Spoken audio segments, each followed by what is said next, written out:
A hidden state inside America, Brooklyn's forbidden world. Here, the ambulance does not belong to the state. The police are not the first number people call. Newspapers are not written in English. Phones are not smart. They have buttons. And this place is not in the Middle East. It is right in the heart of America, Brooklyn. On these streets, everyone dresses the same, follows the same rules, and lives by the same strict code. They have their own laws, their own services, and even their own economy. So the question is inevitable. Is this really just a neighborhood? Or has a state within a state been quietly built in the middle of the United States? Even more shocking, this community rejects Israel, opposes Zionism, and deliberately isolates itself from the modern world. And the most disturbing question of all, what really happens behind these closed doors? Today, we step into the mysterious and tightly sealed world of Brooklyn's Hasidic Jews. If you're ready, let's begin. A different country inside Brooklyn.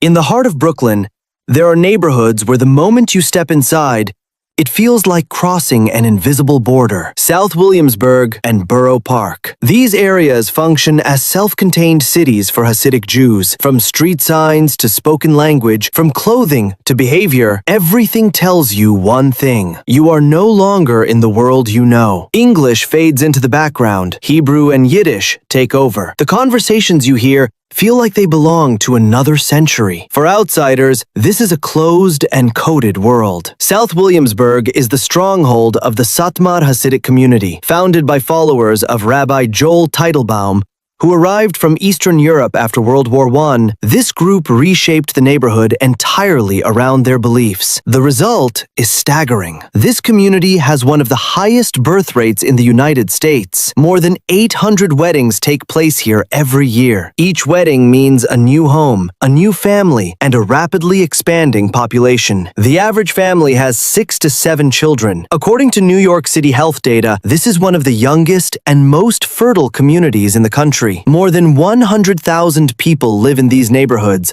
forming a fully independent ecosystem. Kosher restaurants line the streets. Religious bakeries and synagogues stand side by side. Fathers dressed in black coats walk hand in hand with their children. Women push strollers through identical streets. The scenes repeat so perfectly that it feels staged. But this is not a movie set. This is real life. A mini nation. Here, residents don't need to leave the neighborhood to survive. They have built something that looks less like a community and more like a mini nation. They have their own ambulances, their own security patrols, their own welfare systems. In an emergency, they don't call 911. They call Hatsula, a volunteer ambulance service founded in the 1960s after residents complained that state ambulances arrived too late. Today, Hatsula is one of the largest volunteer emergency organizations in America. In Brooklyn, volunteers monitor radio calls and often reach scenes in 2 to 3 minutes, sometimes faster than government services. They speak both Yiddish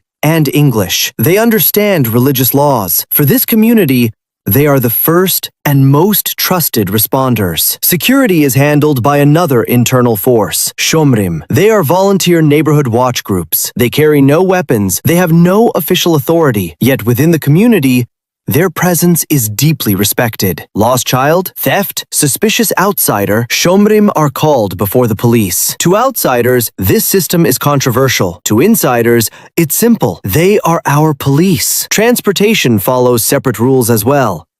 Gender-segregated minibuses, special buses for weddings.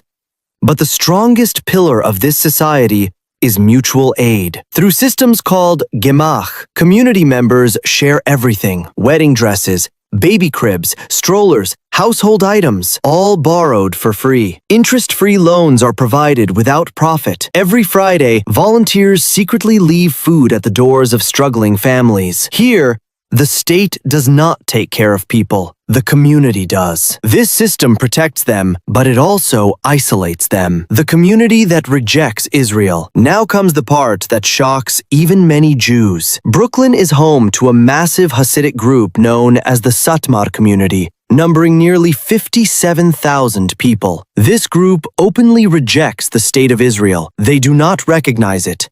They do not support it. They see it as a sin. According to the teachings of their leader, Rabbi Joel Teitelbaum, Jews were forbidden to return to Jerusalem until the Messiah arrives. Any human-made Jewish state violates God's plan. For Satmar Hasidim, Zionism is not liberation.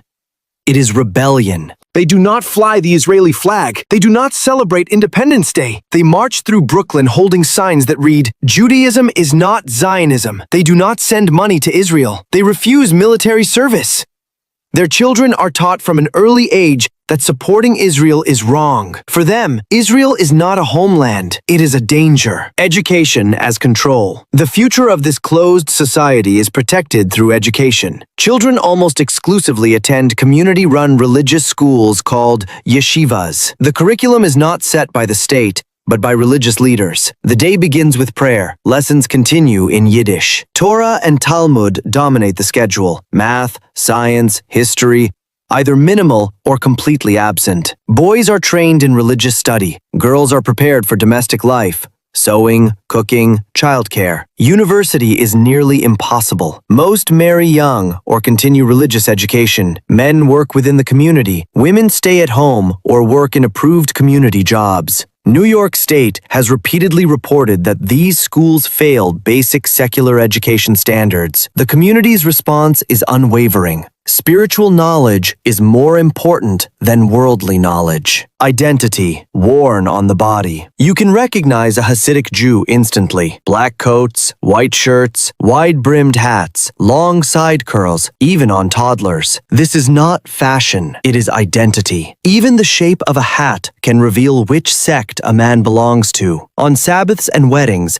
men wear large fur hats known as streimels. Women follow even stricter rules. Long skirts, covered arms, no pants. Married women cover their hair completely, often with wigs, sometimes layered with scarves so not a single strand is visible. After each menstrual cycle, married women immerse themselves in a ritual bath called a mikvah, symbolizing spiritual purification and family order. Gender separation is absolute. Separate seating in synagogues.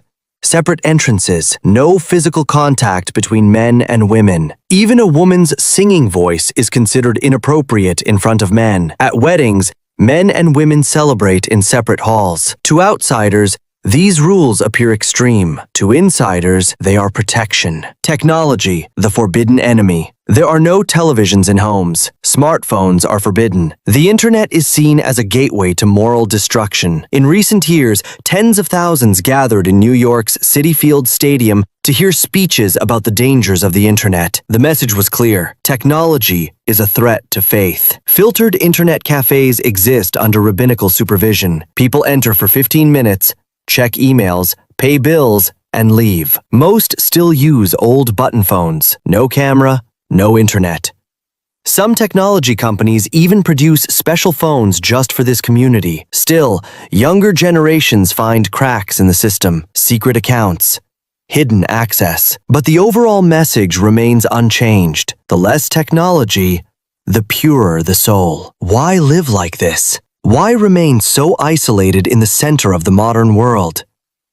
Faith, fear of assimilation, control. Hasidic Jews see themselves as a chosen people who must remain separate to survive spiritually. Modernity, they believe, erodes identity. Secular education weakens faith. Opening to the outside world dissolves community authority. Every life decision is guided.